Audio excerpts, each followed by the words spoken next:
Hello everyone and welcome back to Creation Myths.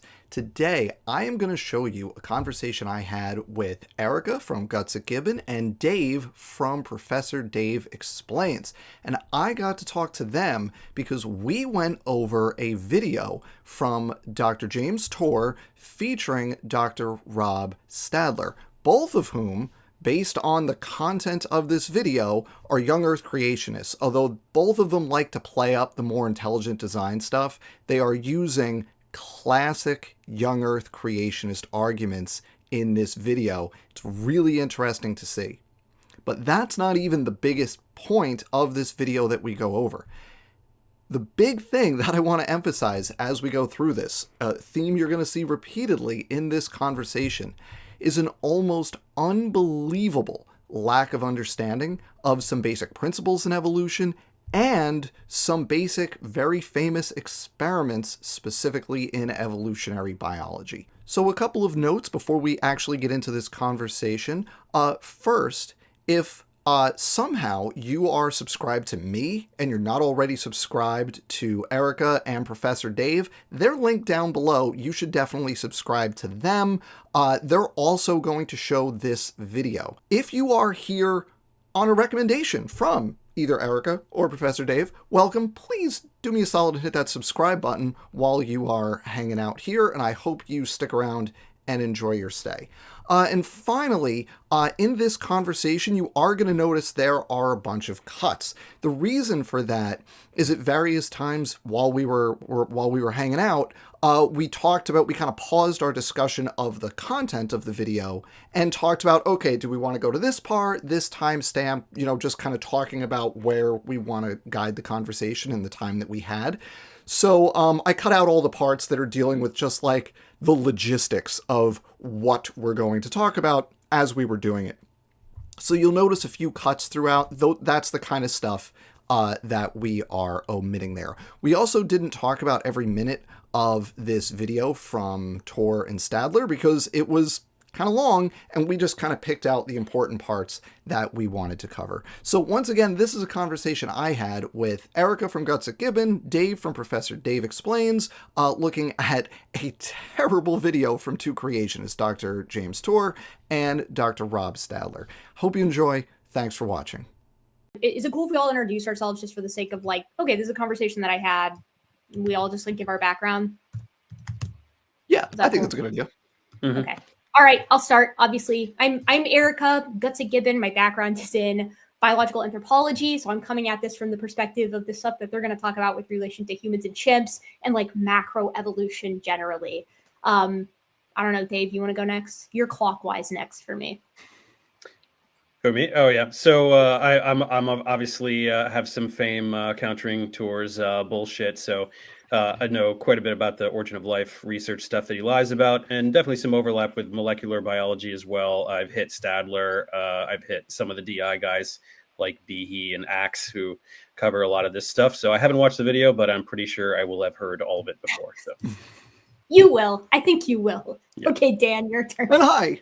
I'm Dan. I'm an evolutionary biologist. My specialty is kind of evolutionary genetics, molecular genetics, and my thing is taking scientific sounding creationist claims and explaining why they're all nonsense every time, top to bottom, and trying to make it understandable for someone who isn't an evolutionary biologist or doesn't professionally study genetics. So in this video, we're going to hear about some of my favorite experiments, and they're just going to be absolutely butchered, and I can't wait to talk about it. That's so shocking to me, though, Dan, that they would be on here talking about the discrimination against creationists and how people aren't being in good faith when they interact with creationists and they don't hear out the other side, and then it's weird how that sort of meets with their representation of the conventional science. It's almost kind of like they've already had their day in court, as it were, and things did not go exactly the way they wanted them to. Bunch of cry bullies. Why don't you tell me where we should go timestamp wise? Where should we start? Because So there's okay, a lot of throat clearing in here. there's a lot of throat clearing. Tor is the thing that you see a lot of, like, you know, YouTubers who have like an editor who are trying to gather like a lot of attention, especially to pull people into the video, where he's got this clip at the beginning and he goes on sort of with this this bait that he throws into the water about how, well, the human and chimp similarity isn't as high as, you know, they might have you believe, and that's supposed to get you interested in this conversation where, you know, Tor is going to have Rob Stadler on, another young Earth creationist. And make no mistake, Tor is a young Earth creationist. We're going to talk about this more later in the video, but this is one of the first videos that I've seen him go blatantly mask off with that young Earth creationism, in a way that you know, we'll sort of discuss why we think that might be once we get there. But Stadler is coming from a more of an engineering background. If I'm not mistaken, he does like medical devices. So, you know, perfect guy to be talking about the the invalidity of evolutionary biology, which is what he's going to be talking about. Now, Stadler starts off with this like criteria for high versus low confidence science, which, you know, I don't know about you, Dan, but as far as I am aware, this concept of high versus low confidence science, this comes completely from Stadler, right? Like, this isn't something that other people use. And he does a bait and switch here at the beginning, where Stadler's going to be like, this list of criteria for evaluating evidence in science is used by every doctor on the face of the planet. They all buy into it. Every scientist agrees that there's a list of evidence and a list of types of evidence, and they fall into a hierarchical order where you got lower confidence evidence and higher confidence evidence. And then he takes that idea and spins it into his own original idea of this high versus low confidence science in a way that I think he just kind of hopes you don't notice. And he's going to pitch us off with that like pretty near the beginning here. So let me give you a timestamp. Let's start with, do you want to start with his creation forest? Let's jump to about 7 minutes, and that's the creation forest. Here we go. So let's start. And when I mention the term evolution, I'm talking about the big scale evolution here, which I'm sure we're all familiar with, where all of life today came from a common ancestor billions of years ago, a single cell microscopic first life form that evolved into all life today. And that is quite in contrast with a simple reading of the book of Genesis, where God describes, instead of a single tree of life, he describes more of what I'd call a forest of life, where there are many different trees, and each tree is a kind of life. In Genesis chapter 1, the word kind comes up about 10 times. Like it does here in verse 24, God said, "Let the land produce living creatures according to their kinds, the livestock, the creatures that move along the ground, and the wild animals, each according to its kind." And it was so. And so I think we're pretty familiar with things like the dog kind or canine, wherein wolves over time have diversified to produce all the breeds of dogs that we know and love today. But they're all still dogs. They're all still part of the dog kind, and they're on this tree, this single tree of dogs. And so the scientific question then is, which of these two hypotheses, the tree of life or the forest of life, is supported by science? Okay. Which one has the most evidence? My God, he's gone full Kent Hovind.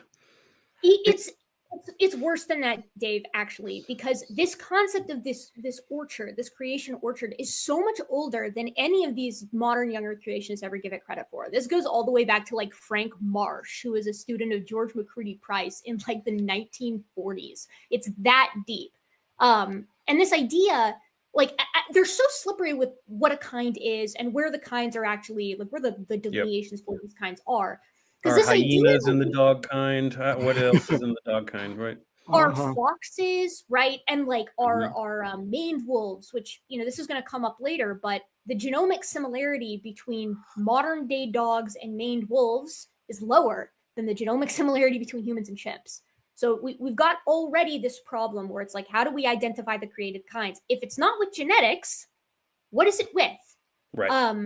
And I also really like this idea that Rob is here talking about high versus low confidence science and the hierarchy of evidence. And he's starting with a Bible verse. That's his starting point, right? That is as far as you can get from an anti-biased, you know, relatively neutral starting point as you can get. So It's we're already throwing... Yeah, we're already throwing a stone in a glass house here. And right away, this is already, there's no question about the framing here. This is a young Earth creationist framing. Right away, unambiguously, we're doing young Earth creationism. We're not playing footsie with design or whatever, right? We're just going full young Earth creation is where the evidence is. That is the claim he is making here. And if we let this play for another minute or two, he does this neat little trick where he cuts off part of the tree.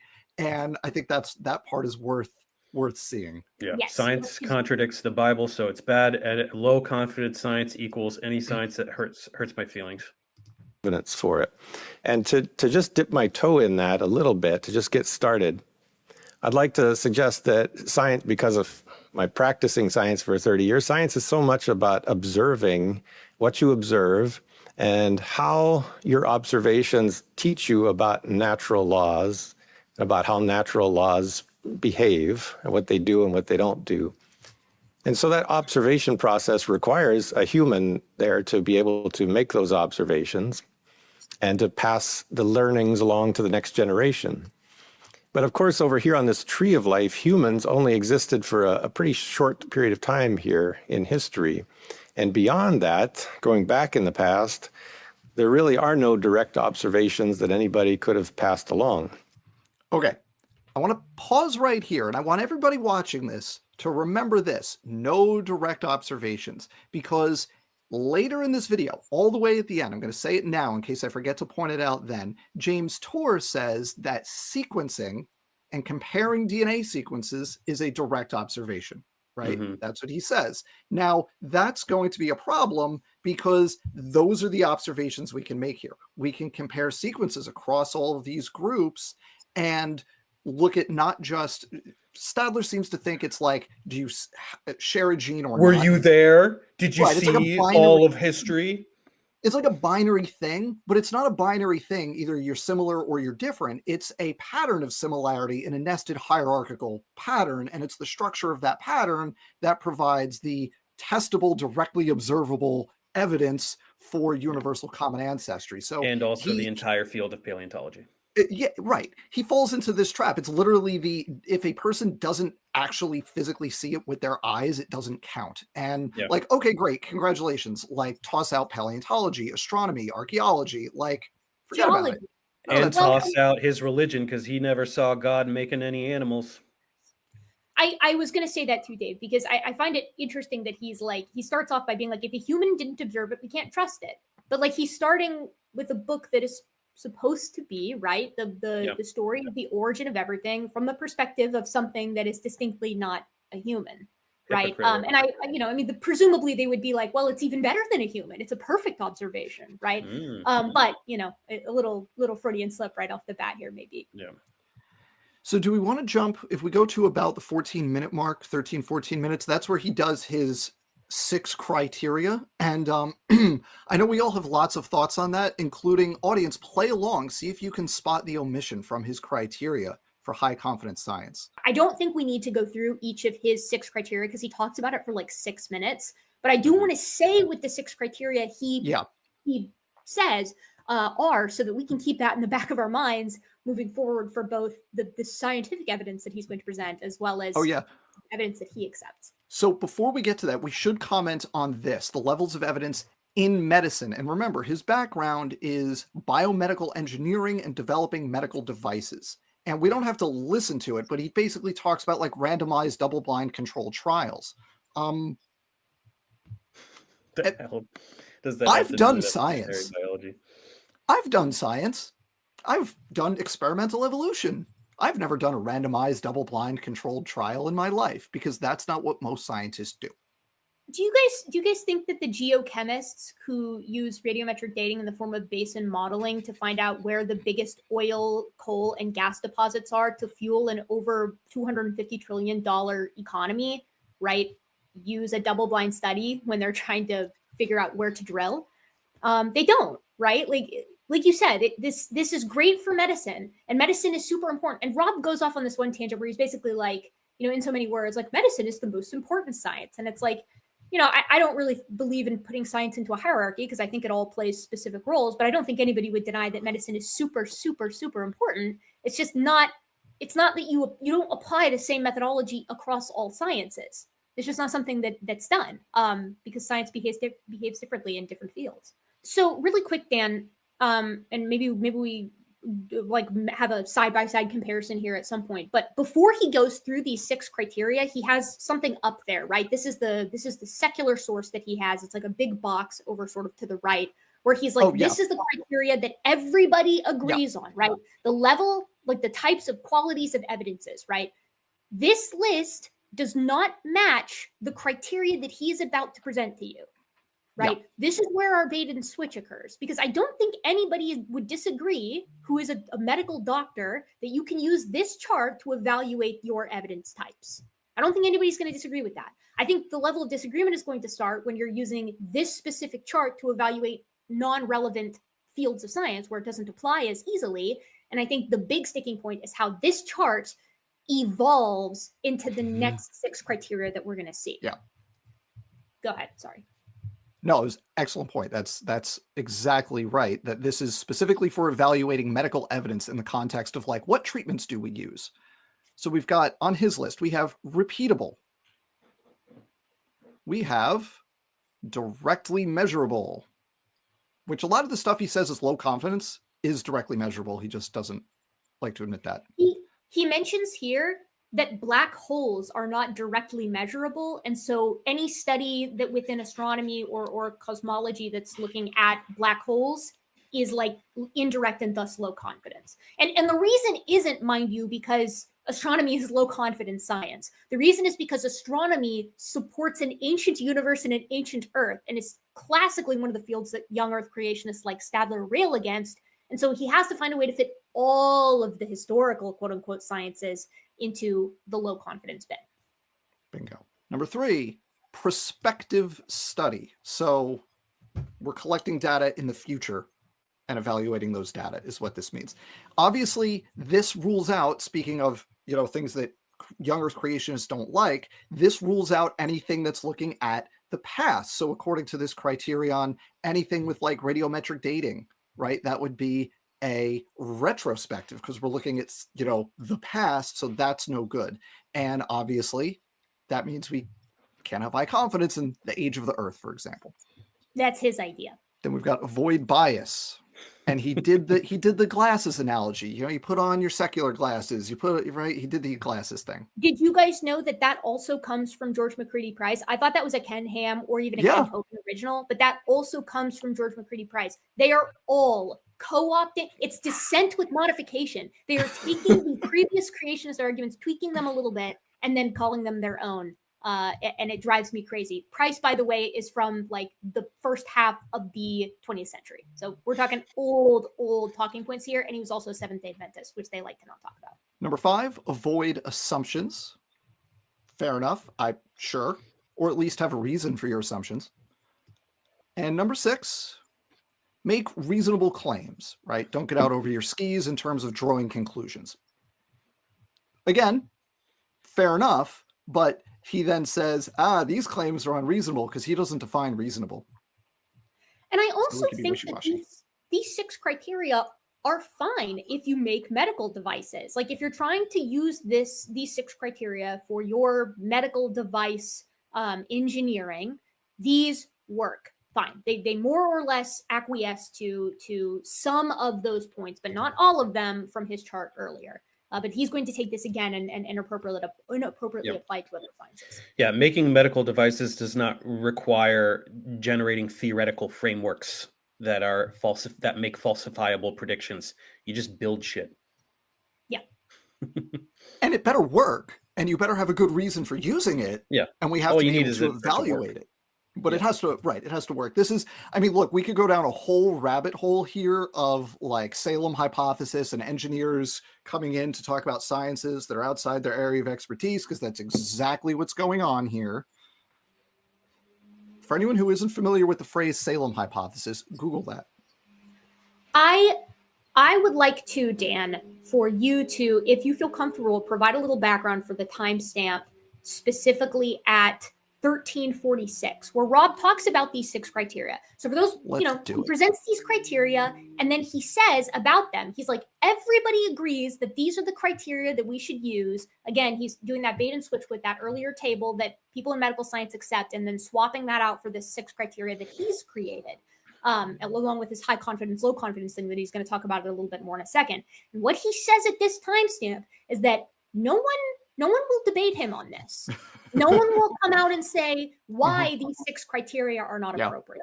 Yeah. So here, let's just play this moment here.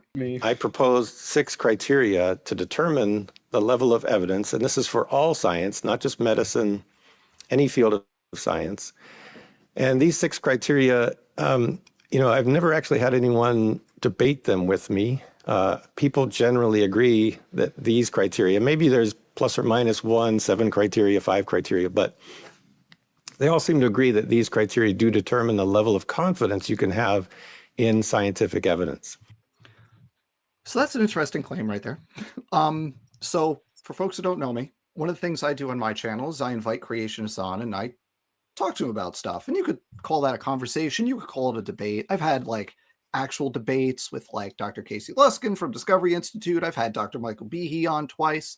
And I've sent out, let me tell you, for the number of people I've actually talked to, I've sent out 3 or 4 times that many emails saying, hey, I would love to have you on to talk about X, Y, or Z. You want to guess if I've ever emailed Dr. Rob Stadler and asked if he wanted to talk about his criteria for high confidence science? Because I have. You mean, Dan, like maybe come on and debate them?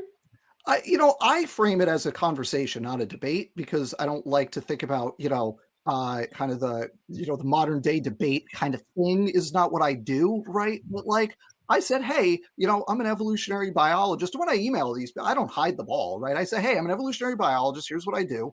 I think it would be an interesting conversation. I'd love to have you on and talk for an hour or so.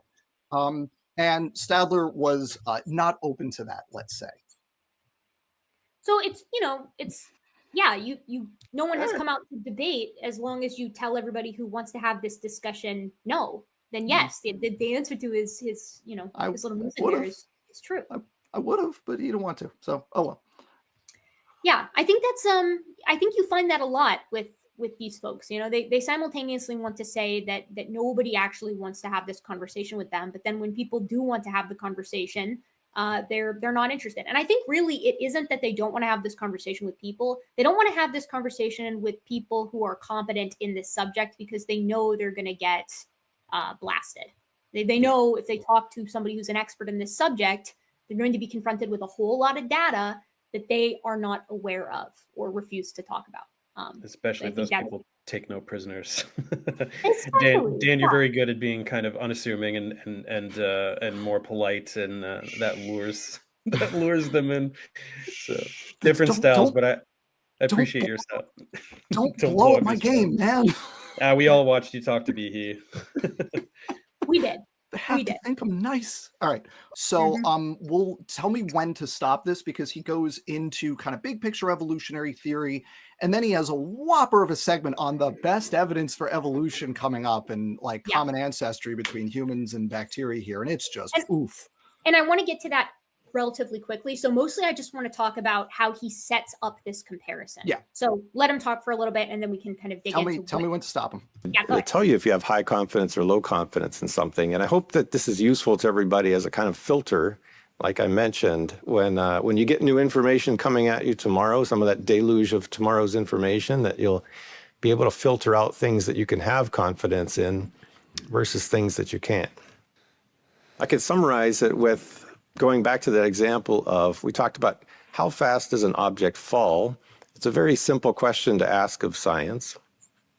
But I'm saying that if you conduct your experiments with meeting all 6 of these criteria, and it can be done to meet all 6 of these criteria, you're going to end up with answers that are very high confidence. You can put total trust in what you've got there, and people will use it, and it could be very helpful.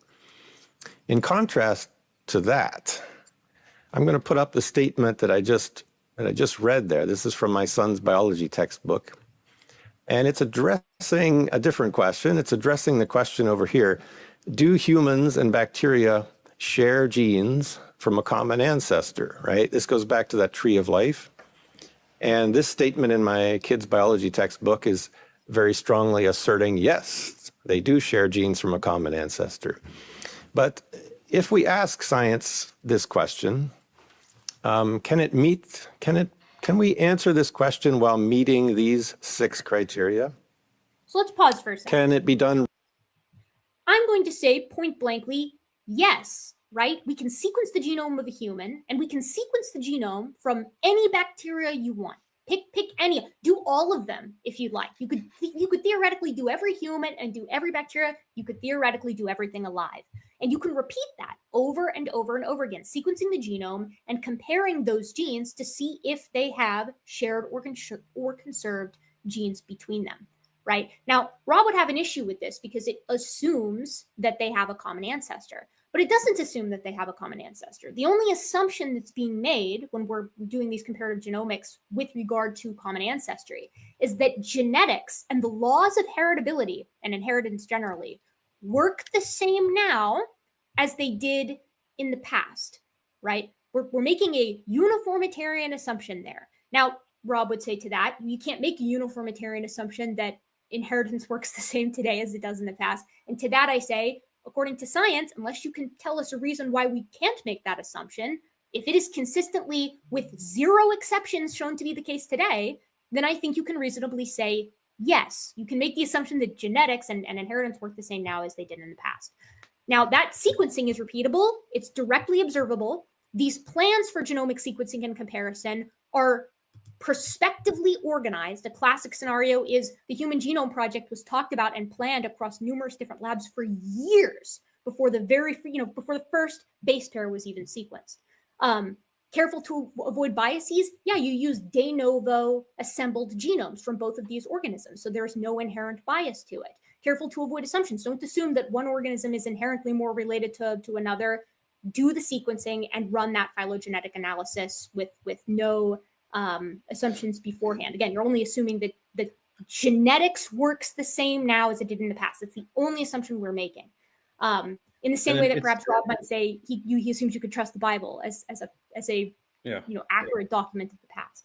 And genomic analysis is just one pillar, right? We observe speciation events. We recently observed an endosymbiotic event. We have observed the evolution of multicellularity, right? We've observed all these events that would be pieces of that evolution. So it's about using genetics to understand what is possible, and then combining that with what we've observed, what can happen, what we've seen happen, and then you can make extrapolations, right? This is a dishonest comparison. He's saying dropping an object, that's an event you can observe in its totality. Okay, I'm sorry, we cannot observe billions of years. So what? We can still make inferences, right? We can do science and we can understand what happened. It's just not an honest comparison. Well, and that point that you made there, Dave, that's the crux of this, right? He doesn't want something that's directly observable. He wants something that's directly observable in its totality, as you just said. But this is going to disqualify the majority of science, right? And all of his beliefs also. And all of his beliefs also, yeah. And I'll add, so with our comparison between humans and bacteria and their common ancestry, like they match, they meet all 6 of those criteria, even though those criteria aren't appropriate for this specific, evaluation of high versus low confidence science. They still meet all that criteria. And so does every other aspect of science. It depends on how you phrase the question, which is where I think he's being, a little sneaky here with how he's setting this up. You can do this with geology. You can do this with paleontology, right? If I make it a prediction in paleontology of where I'm going to find a specific fossil, I can look for the characteristics that define a given geologic site, and I can repeat that same process at other sites. I can directly observe as I'm excavating, the organism in question, right? I can set out my prospective study beforehand. I cannot have any biases of what I expect to find, although I can make I find that to be a weird portion of this because you take it as well. That's exactly what I was about to say. Is we have these 6 criteria here for what constitutes high confidence versus low confidence science, and he expounds upon these in his book, The Scientific Approach to Evolution, which I have sitting somewhere back there. I have that book sitting there with my scribblings all in the margins. A phrase that is completely absent from that book, you do not find the phrase or description of the concept of hypothesis testing. in that book. It's like if the actual process of science, as most scientists practice it, does not exist to him.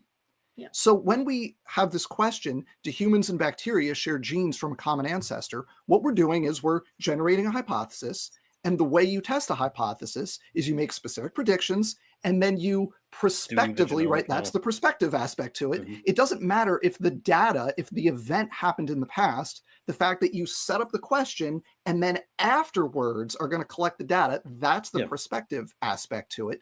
And then we can go out and see, do the data match the predictions? If humans and bacteria share a common ancestor this many billion years ago, here's what we expect to see in their respective genomes. Do we see those things? And in this way, it's prospective, it's directly observable, it's repeatable, because every sequence comparison you make is its own observation, it's its own test. You could do different species of apes, you could do different species of bacteria, you could get fungi in on the act, right? You could just keep adding to that data set. Same with predicting transitional forms and then finding them in paleontology, right? It doesn't matter that they died millions of years ago. We're predicting them now and then finding them, which substantiates the prediction that we made, that these forms should have existed. That's it. Well, and we can be... Oh, go ahead. No, I would just want to make sure you guys are getting the same read on this as I am. When I read these 6 criteria, they almost seem to suggest that making a prediction or having a hypothesis beforehand is actually like a negative, right? Having a prospective study is good, but having any biases or assumptions, which are implicitly, because of the human condition, a part of making a hypothesis, are bad things. So it's like, I don't know how that's supposed to work with the scientific method. Like, it seems like this bucks science in a Baconian sense. Repeatably? In other words, can we repeatedly go into the lab with an organism and watch it evolve into bacteria and into humans? And can we watch definitely a bacterium seeing evolve that into we have a human? repeatedly made humans and bacteria from it.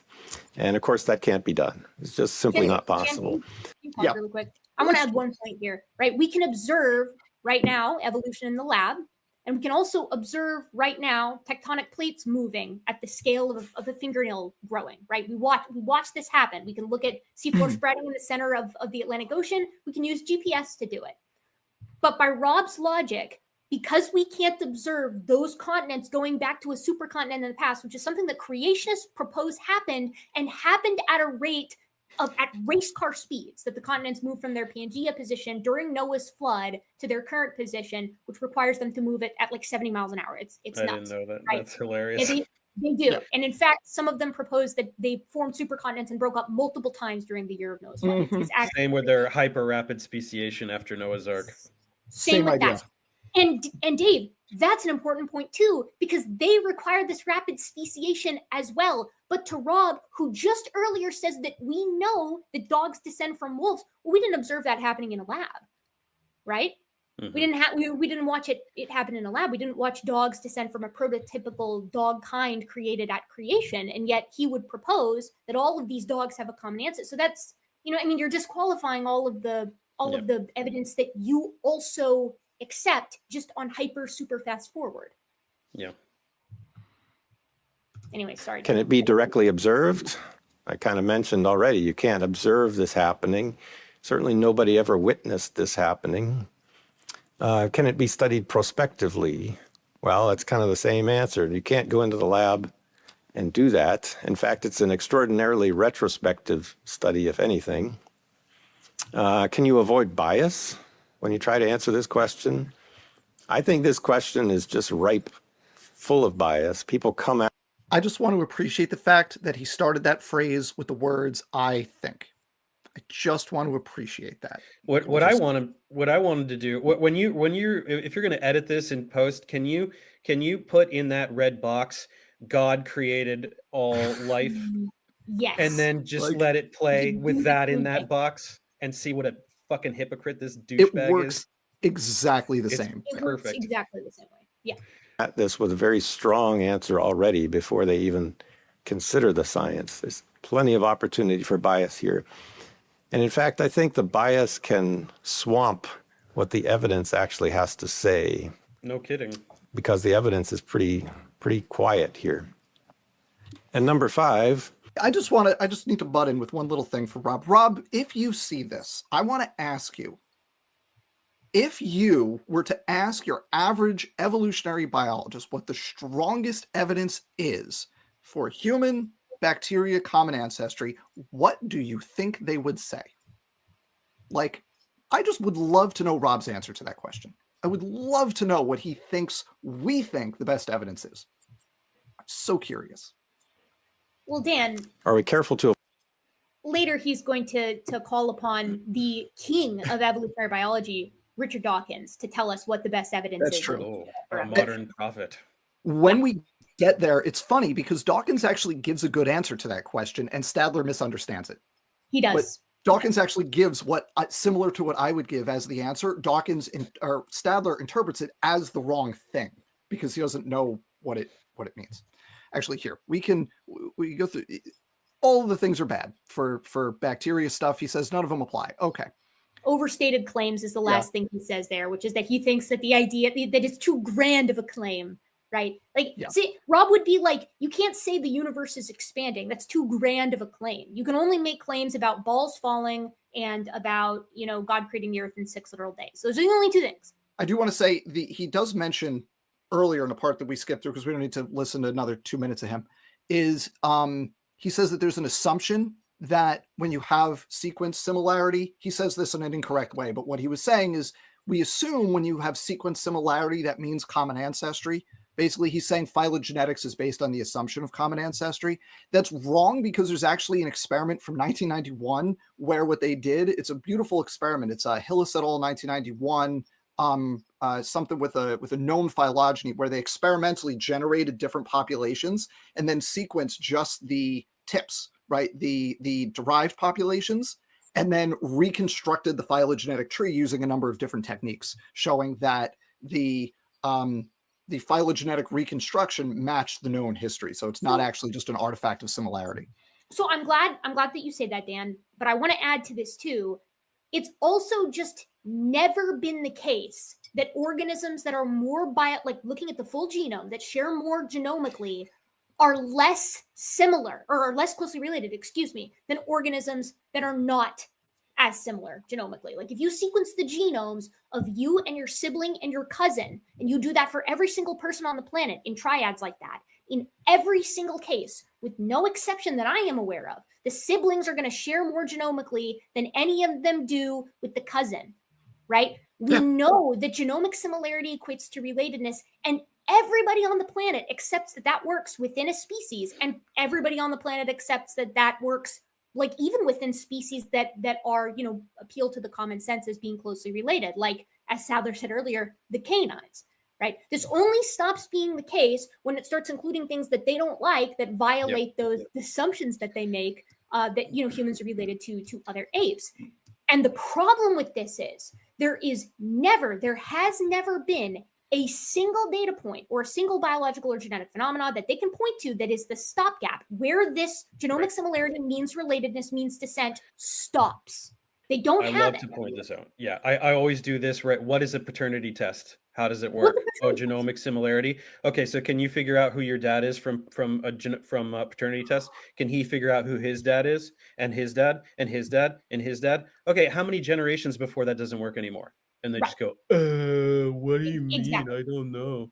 Right. And they'll even be like, you can do it with dog breeds. They'll accept that you can do it with cow breeds or with plant, domestic plant breeds or with all the different types of dogs. This only becomes a problem when it is revealed with glorious detail, and has been within the past 3 weeks because the complete ape genomes came out, that humans are more similar to chimps and chimps are more similar to humans than either is to a gorilla. And it does not matter which part of the genome you're looking at. It works for the full genome, not taking into account any types of like the nature of each given mutation. It works with protein coding regions, and it works with the full genome when taking into consideration the types of mutations. There even is all the junk DNA, which definitely exists. even all the junk DNA, which definitely we'll exists. Get there. Yeah. We'll get there. Okay, continue. Tree of life. What's the best evidence we have to support this? And if you look at biology textbook or you look at any kind of media on this topic, books by Richard Dawkins or anyone else in this area, Generally, they'll categorize the evidence into these 4 categories. I think we're all familiar with the fossil record. They claim that that is in support of this tree of life.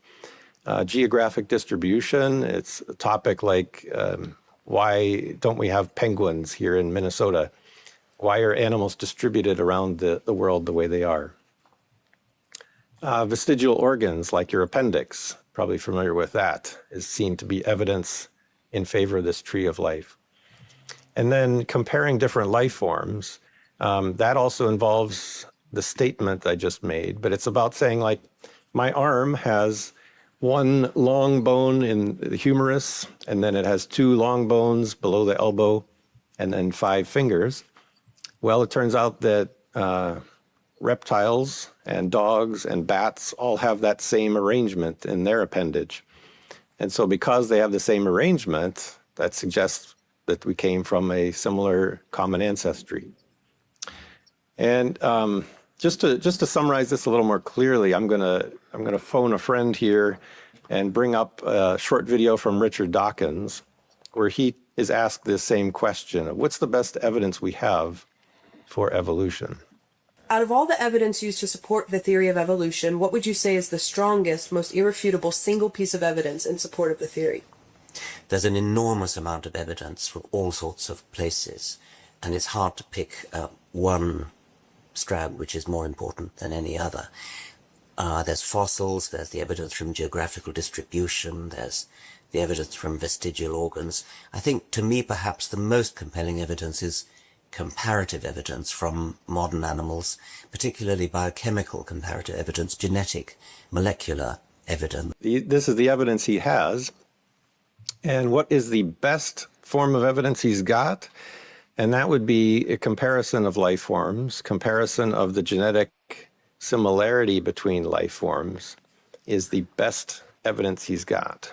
The problem is that the statement that we just analyzed rather carefully here, this statement is about comparing life forms, finding similar genes between humans and bacteria.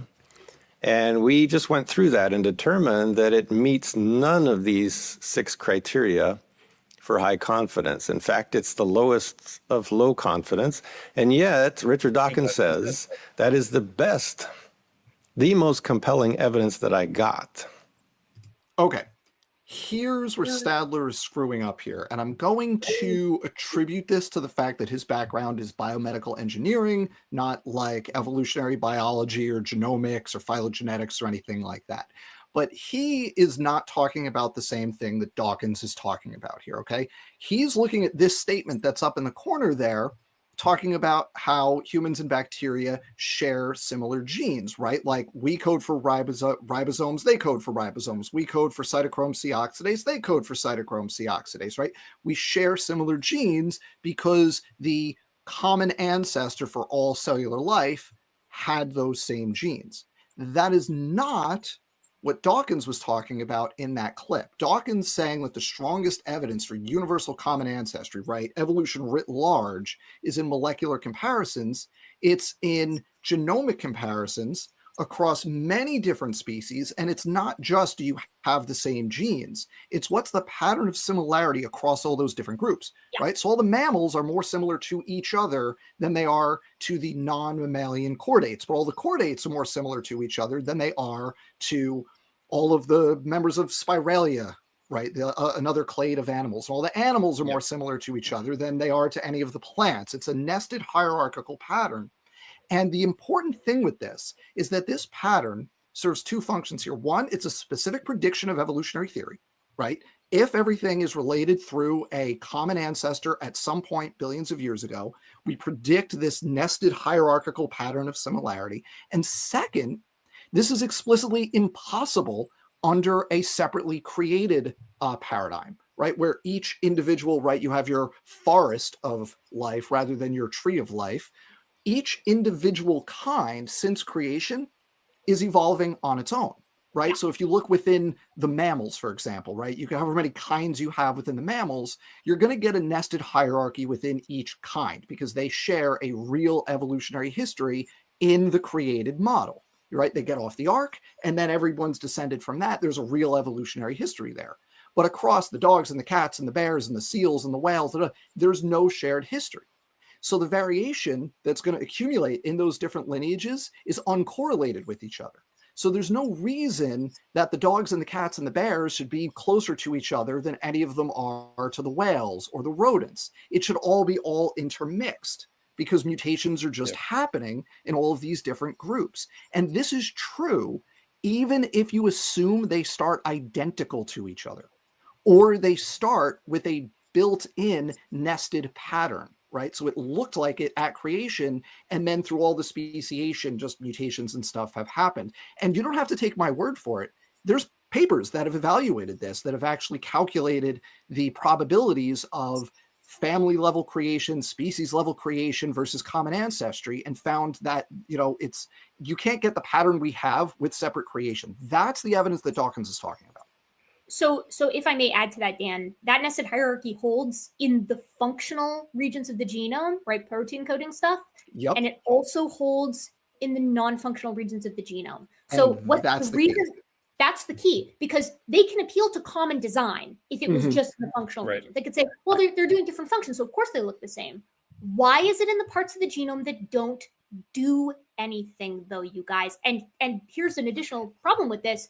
There are creationists who have in the past proposed that the whole genome is functional, but they have backtracked on that because we can knock out massive portions of the genome in, like, mice, for example. You can do mega-base deletions in mice, and they can reproduce and have kids, and then their kids can have kids, right? We know that you can knock out portions of the genome and that some portions of it do not seem to do anything. So while we may disagree with creationists on, the truth is the truth, which we'll get there, but we disagree with them on the portion of the genome that is functional, but nobody thinks that the whole thing is functional, right? And so there's no reason to suggest that those non-functional regions should also form this nested hierarchy. Those parts were put there by Satan to test your faith.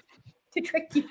And we could even go further than that. It doesn't have to be a functional, non-functional thing. We can just directly document the parts of the genome that are not subject to purifying selection, whether they're functional or not. They just mutate into whatever they're going to mutate into. And those regions, things like endogenous retroviruses, for example, they resolve the same nested hierarchy. There's this wonderful paper where you resolve the primates and all their individual clades, and then you get the rodents and all their clades, and it's just based on endogenous retroviruses, nothing else. That's impossible on the creation model. Yeah, it's a little bit of common ancestry, but not a lot.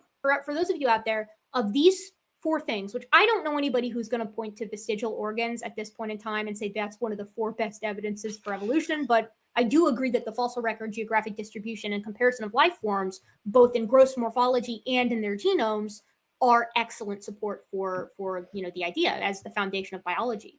And to that point, I would really like to just, you mentioned it earlier, Dan, but it was really funny because I already had it pulled up. There's this paper that I love, and it's called Statistical Evidence for Common Ancestry, Application to Primates.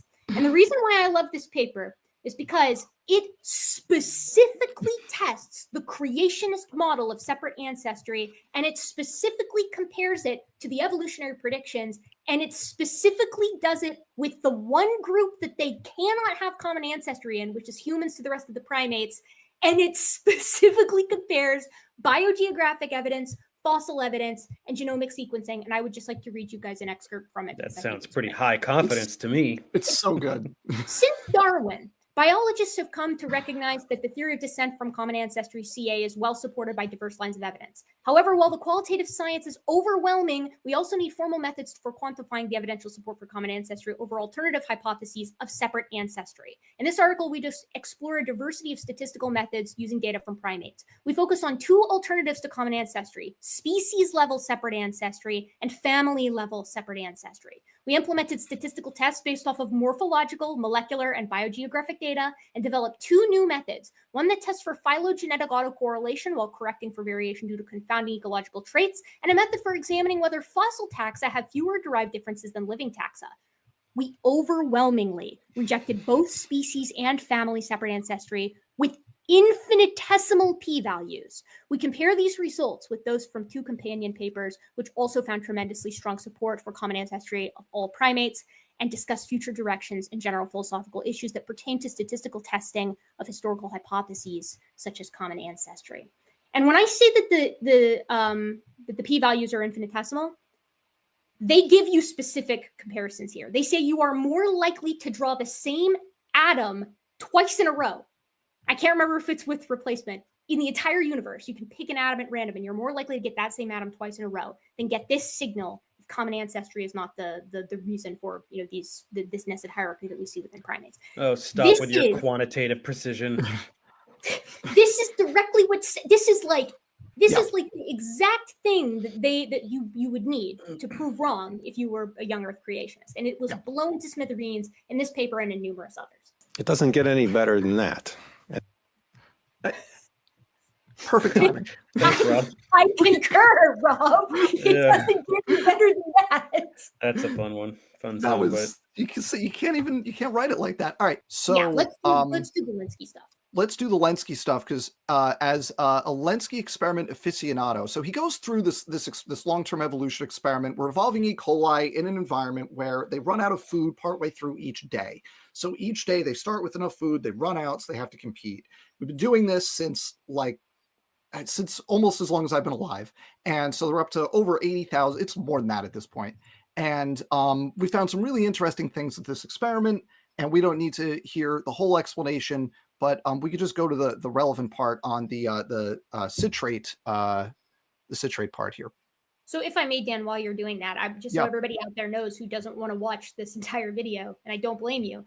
What Rob has done here is he said those 4 lines of evidence that we just looked at, we don't care about that. He's like, it's too low confidence, so we don't even need to consider it. He's like, but there is a high confidence experiment, a few high confidence experiments that we can look to evaluate evolution. And then he goes into examples of those, the first of which is this Lenski. Only microevolution, though. Only microevolution. Only microevolution, we'll get there, folks. Well, Tor is very specific about the difference later, Dave. Don't worry. The actual genetic information came out about what had changed.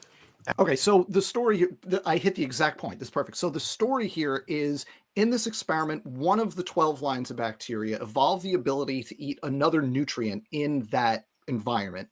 And then the fitness for that line, the population density went way up because they had more food available. And that was like a big biochemical change. So take it away, Rob. After 33,000 generations. So Richard Lenski's lab, he had these 2 papers come out. And these 2 papers showed exactly what genetic changes had happened. And it turned out that the ability to metabolize citrate involved duplicating one existing gene, simply took a gene and made another copy of it, put it down somewhere else in the DNA. And then another gene, the bacteria lost control of it. It lost its ability to regulate that gene. So that's actually a loss of information. And those 2 mutations led to this evolution, if you will. And so I think Richard Dawkins was quite misled in his conclusions, which came out before the real data came out. But this study shows us, it gives us quite a feeling for what evolution can accomplish, what it's capable of accomplishing in quite a large number of generations. And okay, this guy's such a moron, my God. He muddled what happened there, and this is something creationists do all the time. With this in terms of, with the Lenski CIT plus line, the evolved line that could use this other nutrient citrate, it's called the CIT plus line. And creationists are constantly messing up what actually happened in this experiment. He avoided one of the major pitfalls, which is good, but then he messed up another thing. So there's several mutations that happened. It wasn't just 2. There were at least 2 that had to happen prior to the gene duplication that occurred. And then there were several mutations subsequent to that also contributed to it. The main thing is you have a gene required for citrate, it duplicates, and the second copy is expressed under new conditions. So you can express it when there's oxygen present instead of without oxygen. Now, another thing that had to happen, and he's ambiguous, so I don't know which of the 2 things he's talking about here. One option is that he's saying that second copy lost its ability to be regulated. That's wrong.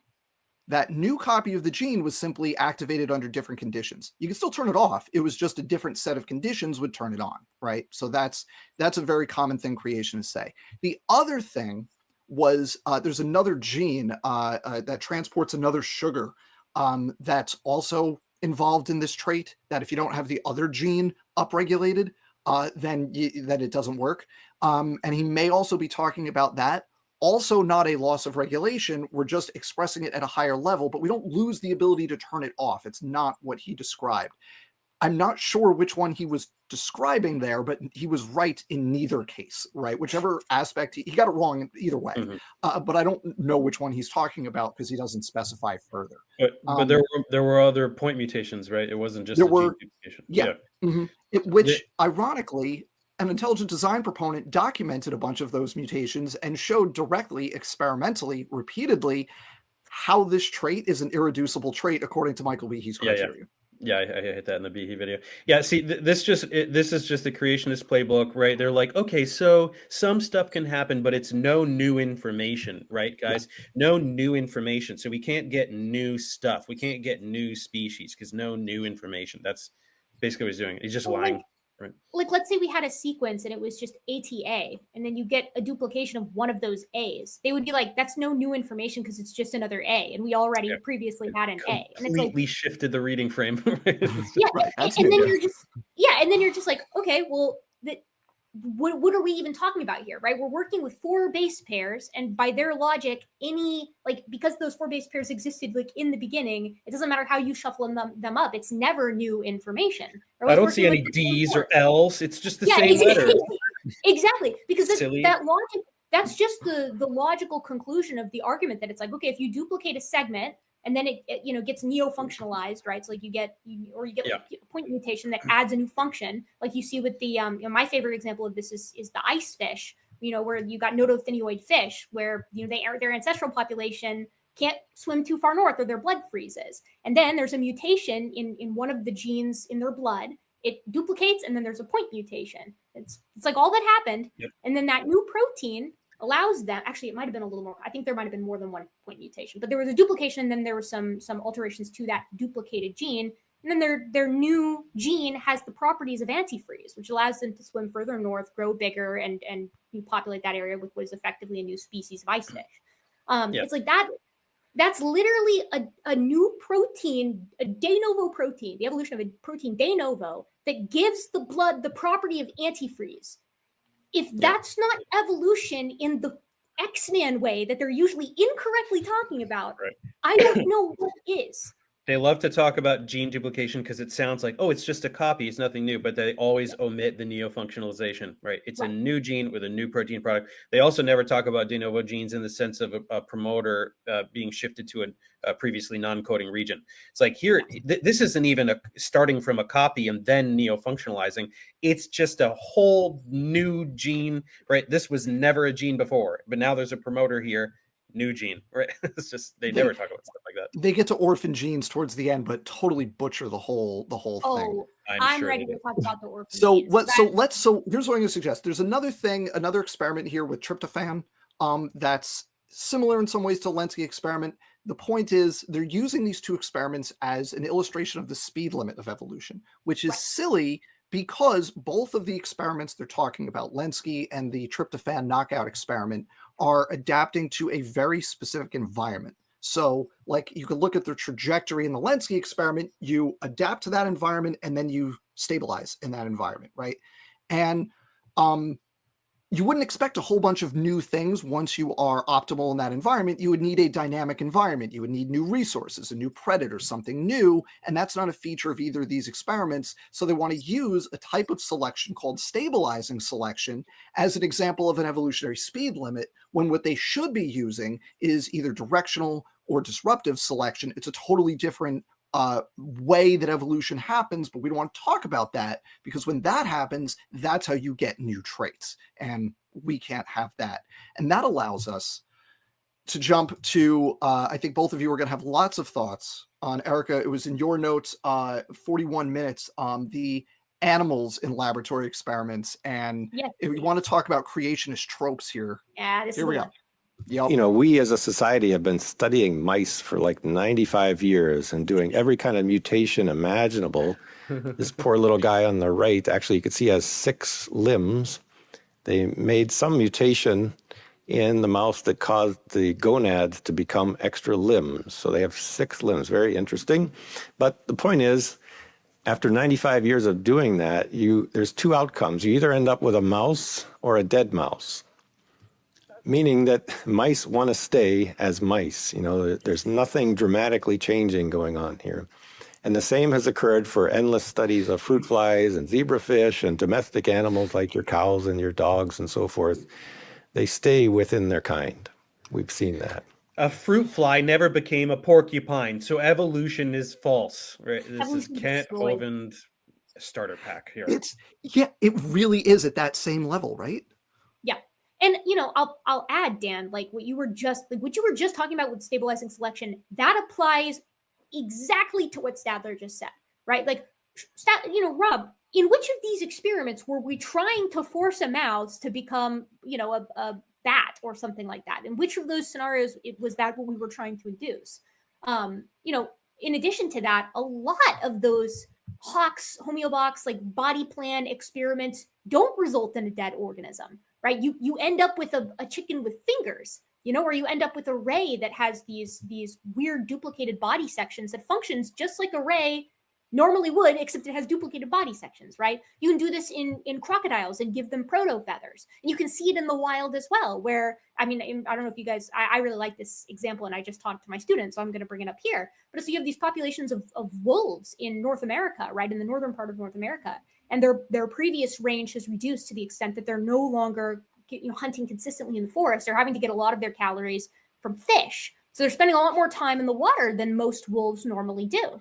And when you take a look at these wolves, you trank one and you walk up to it and take a look at it, their paws are webbed. They have webbed feet. These wolves have, in real time, since we've been observing them, become more adapted for life in the water. And we've been observing them, Rob, for less than 95 years.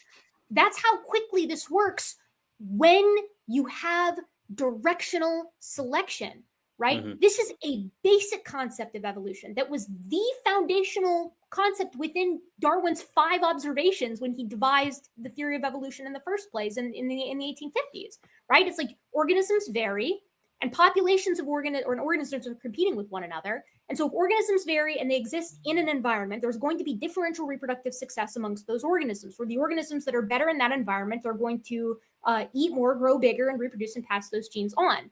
So things are going to stabilize out until the environment changes, in which case what is most fit changes. And so they will move as a population into a new direction. That variation will be selected for in a different direction. And you want to know what's wonderful about this is we can make a prediction. We can look into the rock record and look for these massive disruptions in the environment and say we expect to see radiative evolution. We expect to see organisms evolving in all these new directions after their environment has changed drastically. Never mind that we just saw it in the present with these sea wolves, and that's what they colloquially call them. But you can do it in the past as well. And in fact, we see it every single time. Disruption in the environment, organisms go extinct or they evolve. Right? It's so simple, but Homie probably hasn't even read Origin, so whatever. Yeah, it's actually even more deceptive than that, though, because he's fixating on this label, right? He's poo-pooing like, oh, more limbs. Okay, more limbs, slight elongation, some features change, right? No matter how, like, phenotypic change can be so significant that we would have to call it something else, yet it would still be nested under mice. Right. I don't know if mice is a family or what other taxonomy you would call it, but it would just gain a more specific label at the genus or species level while retaining that phyletic, monophyletic classification. So it's everything you just said, plus being dishonest about how this terminology works, how taxonomy works. It's a mess. And I'm going to pile on one more thing because Rob, we don't need to go in the lab to see something changing. And, can a mouse change into a non-mouse, right? Putting aside the violation of the law of monophyly that would represent, right? You don't need to wonder if that's possible in the lab. We can look out in nature and see these things happening in real time. And Erica went through some of the examples that I could think of. But I mean, sticking with the lab, you've got the famous 2019 paper on de novo multicellularity in a lineage of green algae that has, in its evolutionary history, no multicellularity, right? They can assemble for defense, but they can't clonally form multicellular structures. They evolve that novel trait in a durable way. in the lab. We could I observe reference that paper all the time. It's so good. we can observe right now in nature lizard populations transitioning from egg laying to live birth, including one of my favorite just simple ecology observational papers of all time, where in a single litter, a lizard laid 2 eggs and then gave live birth to the third That's so in a awesome. single litter. And some of these lizards have placentas. And creationists have to acknowledge that the placentas evolved, because if they don't acknowledge that, they either have to assume some very improbable deletions occurred in the various lineages, or species level creation, which no young Earth creationists endorse anymore. So the lizards with placentas means lizards evolved placentas. You already mentioned the alligator feather thing. I love that one. That one's so cool. There's an amoeboid rhizarian right now. It's a unicellular eukaryote. All the members of the family are heterotrophs and they eat algae. One member of the family, Pollinella chromatophora, is undergoing primary endosymbiosis right now, right before our eyes. And Nice. not as far down the pathway because there's been less gene transfer, but there are dozens of examples of animals that are doing the same thing, that are on their way to becoming photosynthetic through secondary endosymbiosis of their algal food, including at least one example where there has been the transfer of a gene for photosynthesis into the animal genome. So that is an animal that is clearly becoming photosynthetic. This is not hypothetical. You can go out and see this happening in nature right now. You can see them eat the algae and then steal the plastids and use them, right? And we saw the nitroplast too, right? There was that study a year or two ago, the nitroplast. It's just that, like, it's just they refuse to acknowledge that. Like, how did you go from prokaryote to eukaryote? How did you go from unicellular to multicellular? It's like, dude, we've seen all these things happen. We watch it happen. So how's that for observable? Yeah, we didn't observe it happen 2 billion years ago, but we can observe it now, so it can happen right now. So it can have happened. Yeah, it's not that hard. Here we go. Ready? Orphan genes. Nice. And I like this summary by a New Scientist, where they said that when biologists began sequencing genomes, they discovered that up to a third of genes in each species seem to have no parents or family of any kind, meaning that they can't see a common ancestor for that gene. You know, when we talk about evolution, they always talk about the common ancestry and shared genes, but they don't tend to talk about genes that are unique. Like my kid's biology textbook, it doesn't talk about these kind of orphan genes. It doesn't mention that. And it does. But every living thing is carried. Want to go?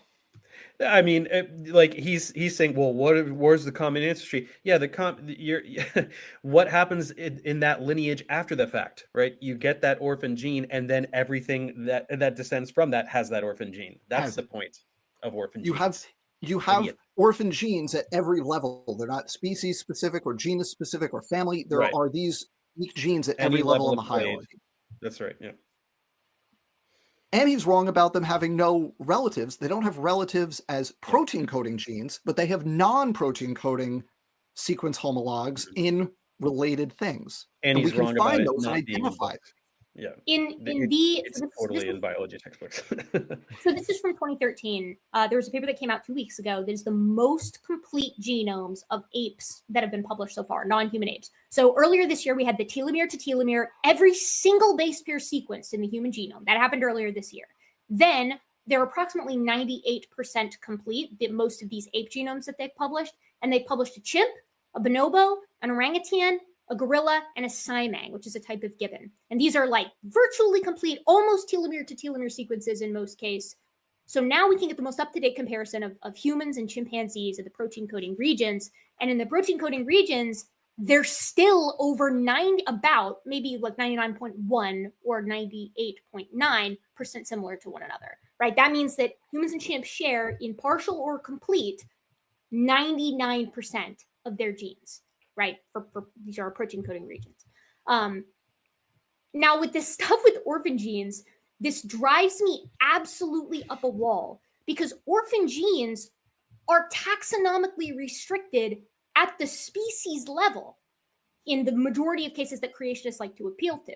right? So they'll point to humans and chimps and they'll say they have different orphan genes. Yes, they do. So do most species that you would accept as related. The number of orphan genes that separate rats and mice, for example, is greater than the number of orphan genes that separate humans and chimps. And yet, as Dave pointed out earlier, they accept that rats and mice are related organisms. On top of that, a paper came out in 2024 that was specifically on orphan genes.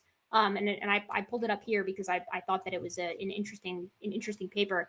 So we can get into that later if we want. But the idea is that orphan genes are like ubiquitous. You find them all the time. They do not work to separate out their created kind. So they want to use them as something to say, this is why humans and chimps are different from one another. Congratulations, the ark is stuffed to the gills, right? You've got too many created kinds. You're basically just appealing back to species level separate ancestry.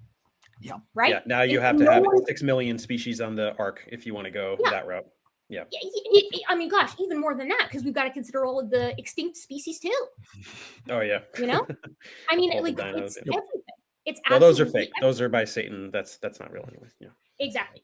So let's continue for a second. Tor is going to jump in here, and I wanted to get Dave on. Bring around some Oh, genes yeah. that I no gotta other make fun of Tor species one time, has. So where did they come from? With no obvious ancestry, it was as if these genes had appeared. Here you go. I'm gonna jump in on Tor. Let's get She's Tor starting ready. with the assumption of common ancestry, and the assumption that no one was involved in designing our genome. And she's probably starting with bias, right? There's some bias there, exactly, which is dangerous. Aww. So everyone assumed that as we learned more, meaning that More Tor. Hang on. There. He's so this gets soft-spoken into. now. He knows his reputation as a raving lunatic, so he's like overcompensating now. I talk like this now. I'll just say that this gets into like waiting time problem adjacent stuff. That there's math. I've done the math. It doesn't work. It's just okay. Well, they also just don't understand what an orphan gene is. It's like, dude, it's an event, right? A promoter is translocated to another portion of the genome, and now a previously non-coding region is expressed. That's it. It's just a thing that happens, and then all of the descendants have that gene. Like, what are you not getting about what orphan genes are, you guys? Like, come on. There's also this 2024 paper is titled "Orphan Genes Are Not a Distinct Biological Entity." So there's a lot of criticism coming out about orphan genes because orphan genes can come about by so many evolutionary processes that you can't just unite them as a single thing. It's like paraphily, but for a type of genes. So you reach the same conclusion in so many ways. Yeah, probably what I said is the main mechanism, but there are others, I assume. Right. Yeah, There's so many. Yeah, to your point though, like that's cool. the problem. It's like what you're talking about is true, but then there's also so many other ways to get orphan genes that calling them a single thing just isn't very helpful. It's not. It's not like useful. I think that should make people wonder if, in fact, this doesn't make a lot of sense. And it's not a God of the gaps argument. This is an argument from what we know evolution is capable of and what it's not capable of. And I just want to again say what he's using there is the Lenski experiment as a speed limit, which is nonsense. Yeah. So can I ask you something about this? If you go back to that 6% slide. Yeah. Yeah. So hold there for a second because, and tell me if I'm speaking low confidence information or if I'm speaking high confidence. This report came out in 2006. Then he's writing it in his book, which came out in 2009. So there's a 3-year gap there, not much. It takes at least a year to get a book published. But since then, in the last 19 years since then, hasn't that 6.4% gone way up? In other words, through Project ENCODE, there's a lot more discovery that many do not have orthologs. Or am I wrong on that? Yeah, there's certainly a lot of controversy in settling on a number here. And some would argue that it's extremely hard to quantify the difference. Hey, Erica, you know anybody who's tried to settle on a number recently? Can I just? I'm gonna like toot my own horn here for a second. Yeah. this is my fault in part. Like this, what he's talking about there is my fault. If this video had come out 2 years ago, he'd be saying the most recent numbers by Dr. Jeffrey Tompkins are saying humans and chimps are only 85% similar. But he's not saying that anymore because I roasted Jeffrey Tompkins so consistently because I hate the work that he's done and because it's so faulty. And it wasn't just me, it was others like people on Peaceful Science and Glenn Williamson, who's a computer programmer and things of that nature. And Dr. Rob Carter. I was going to say, we did it so loudly and so consistently that another young earth creationist, Dr. Rob Carter, wanted to like debunk me, you know? So he started looking into this, you know, for himself. And then he was like, yeah, Tompkins is wrong on this. Like every single paper that he's done is wrong. He did not, humans and chimps are not 85% similar. It's a lot higher than that. And that's a direct quote, right? He's like, it's way higher than you think. So now the creationist community is in a bit of a tailspin because they can't use Tompkins' number because Rob Carter, another young earth creationist who has way more robustly checked this work, has come out and been like, no, Tompkins is wrong. He's Updated their script. Yeah, they updated their script, right? And you know, you're going to see that again with these new grade 8 genomes that have come out because this is going to be really problematic for them. They're going to have to find a way to spin it, and I have thoughts on how they're already spinning it. But can we just appreciate how James Tour does not know what comparative genomics is or what ENCODE is? No idea. And He he's goes clearly correctly. he's reading something. He doesn't know what he's asking even. He's like, you can tell me if I'm wrong. You're wrong. You're wrong. ENCODE has absolutely nothing to do with the human chimpanzee genomic comparison. These aren't just separate projects. They're separated by many, many years. The human and chimpanzee comparison was done initially in like 2005, and they came to that 96% for the full genome. That has maintained itself throughout the years when you take into consideration the types of mutations that are occurring. It's 99% for coding base pairs. For the full genome, it's about 96%. That number is still consistent. Pretty much everybody, including most creationists now, like even young earth creationists, agree that that is the number. ENCODE is a completely different thing that has to do with the functionality of the genome. Dan, that's your thing. Yeah, so ENCODE is garbage mostly. So they're looking at function of the human genome, and they define function as any biochemical activity, excluding for some reason DNA replication. They didn't count that, but any other biochemical activity, because if you include replication, then the whole genome is functional because the whole genome is replicated, right? So any other biochemical activity, they said, is indicative of function in a very famous 2012 paper that every creationist and the grandmother has read and committed to memory. And then they revised their position in a less famous 2014 paper that every creationist refuses to read, because in the 2014 paper, many of the same authors described the criteria for DNA that would be non-functional. They described it as not having purifying selection, or having a very low level of transcription or protein binding. And if you check all of those boxes, then it's probably not functional. And then you dig into their data in that exact paper, and most of the genome is in what you would categorize according to their own criteria as non-functional. And which is to say it has no selected function. It doesn't do a job that has been selected for and maintained through evolutionary history, right? And so they're going to do the basic like creationist talking points around the genome is mostly functional. We used to think it was all junk. I'll just play just a second here because they do the thing that tells me they don't know anything about this. They're just repeating the talking points. I actually got to hop off here, but I know what they're going to say. You know exactly what they're going to say, Dave. You know this. We used to think it was junk, and now it's not. All of it is not junk. Okay, it's 2% coding, and then up to like 10% has regulatory function. That's about it. The rest is junk. Dan, if you can stick around for a couple minutes, we can just do it. Do you want to do it? Yeah, you guys feel free to keep roasting. I'm going to repost this, and then pretty soon I'm going to start working on a nice lengthy little series on Tour and all the crap he's been saying lately, because it's time to hit this clown again. But this was fun to kind of like warm back up to it. It's got me excited to tear through all of his content. But thanks, guys. Yeah, that was a lot of fun. Thanks, Dave. Thanks, Dave. Okay, Dan. Let's just play this line. Dave, he was right. He knows exactly what they're going to say, right? Everybody watching, you know what they're going to say. But they discounted what they called junk DNA. That has gotten a new term. The junk DNA is no longer called junk because people have seen it's not junk. It's called intergenic DNA. And that DNA, that intergenic DNA, it was believed didn't have any real function because they weren't protein coding genes. But it turns out that they have regulatory function. Okay. Okay, here's the thing with this, folks. There has never been a point in history ever where we thought all non-protein coding DNA was junk.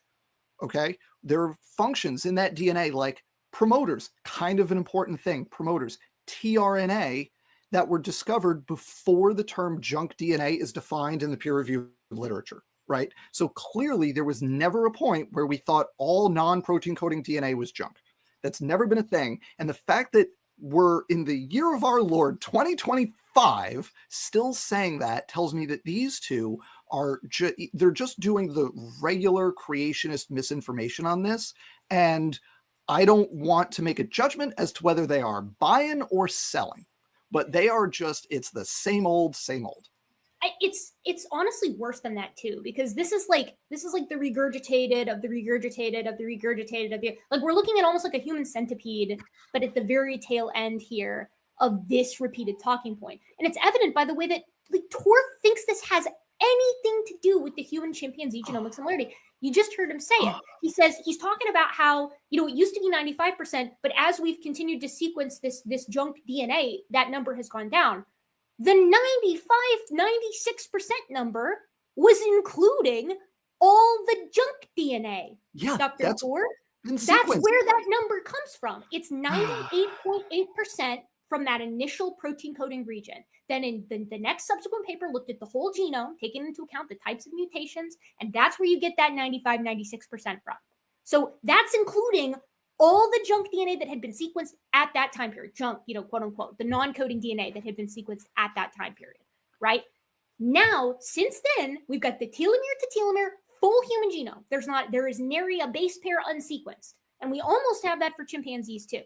And the number is still where it's always been. It's still where it's always been.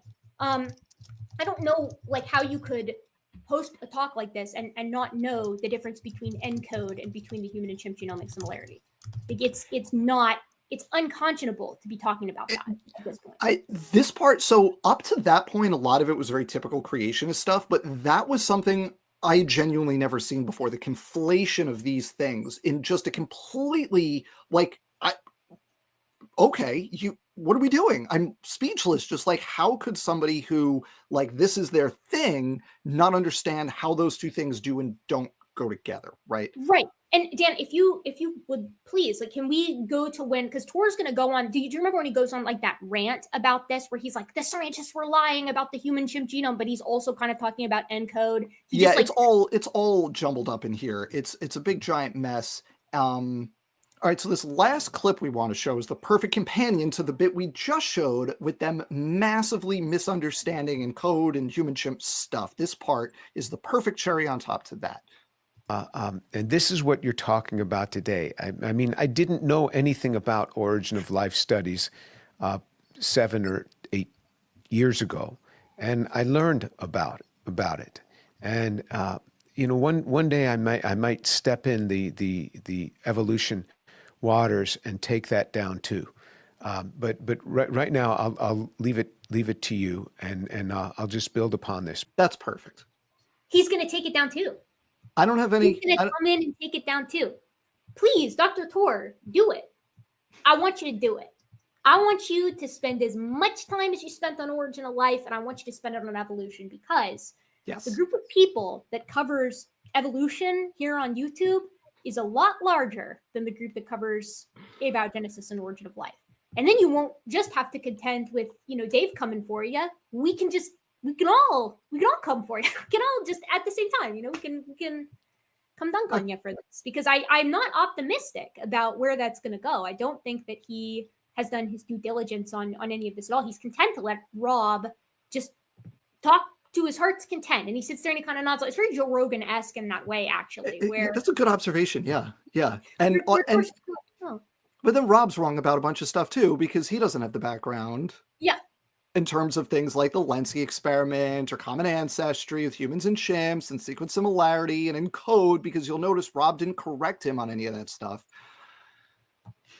It's not great. Yes. It's not great. Dr. Tor, James, please do evolution next. Do Let's evolution. do it. I want to see it. I'm excited. I wanted to do this when Dave was still here, but I know he had to jet. But I think it's worth noting that, you know, Tor started this whole thing with dipping his toe into Origin of Life. And he started reading into it, and he started picking fights. And he wasn't happy with the way a lot of that went. I think that's fair to say. I think you can say whatever you want about the exchanges between Dave and the people that Dave got on, the folks who study Origin of Life that Dave had on, and to combat the stuff that Tor was saying. You can have an opinion on all of that, but I think one thing you can come to the conclusion of is that Tor wasn't happy with how those exchanges went because they kept happening. Like, he wasn't satisfied with where things stood. And so I almost feel like the Origin of Life stuff reached such an extreme point that he was like, screw it. Because for so long, people couldn't pin Tor down very easily on the fact that he's a young Earth creationist. He is a young Earth creationist, you guys. James Tor thinks that the Earth is approximately 6,000 to 10,000 years old, and he thinks that God created the original creative archetypal kinds in the Garden of Eden, who populated the world until God decided to flood the world, the whole entire planet, with the Noachian deluge, where it rained for 40 days and 40 nights, and the only survivors were Noah, like a group of 8 people with Noah and his entire family, as well as 2 of every kind of animal on a big wooden boat. And then from there, 4,400 years ago, all of those guys populated the rest of the planet.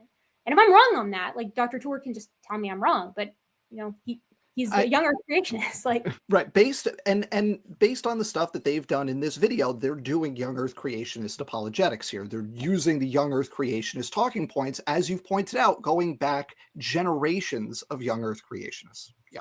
Yeah, it's not a hard dot to connect. I mean, and I don't know this for certain, but I feel like I remember him previously very tentatively sort of throwing his lot in with the young Earth creationists as well. I mean, that can't be stressed enough. If James Tor is a young Earth creationist, he believes the Earth is 6,000 to 10,000 years old, and that humans lived on the planet with dinosaurs. That in and of itself disqualifies him from being taken seriously within the scientific community, unless he is coming with some serious data, some serious analyses. And he's not. Yeah, he's not. So, I guess we're closing out Dave's video here. My name's Gutsy Gibbon. I do biological anthropology. I'm a 4th-year PhD candidate, hoping to finish here soonish. I'm happy to be here. I love collabing with Dave. We have very different strategies, I think, from when going about this. But busting pseudoscience is a big tent. And I'm Dan. I'm an evolutionary biologist. My channel is Creation Myths, and I do on there the kind of stuff that we did here. So if you want to hear about why, genetic related and evolution related creationist nonsense is super nonsense, come check my stuff out. And you know what? I'm just going to do some shameless self-promotion here. As we sit here recording this, I'm this close to 10,000 subscribers. I have this piddly little channel. Come on, folks, get me over the hump. Thanks, everybody. Do it. And also make sure that if you're watching this on Dave's channel, make sure you're subscribed to Professor Dave, right? Like, he puts a lot of legwork into this kind of stuff. And if you're here enjoying it, like, it costs you nothing to subscribe. So please do that. Love Dave. One of my favorite things about Dave is that he is very, very good at when he's covering a subject that he's not sure about. He gets people who know what the hell they're talking about to cover it. That's one of my favorite things about him. He always reaches out to the experts. And I think that's great. This was my idea, though, because this video was my idea, because I wanted to jump on James Tor because he really stepped in at this time. This was your fault. This was my fault. This one was on me. So, okay, you guys, thanks for being here, and I hope you liked the video. Bye.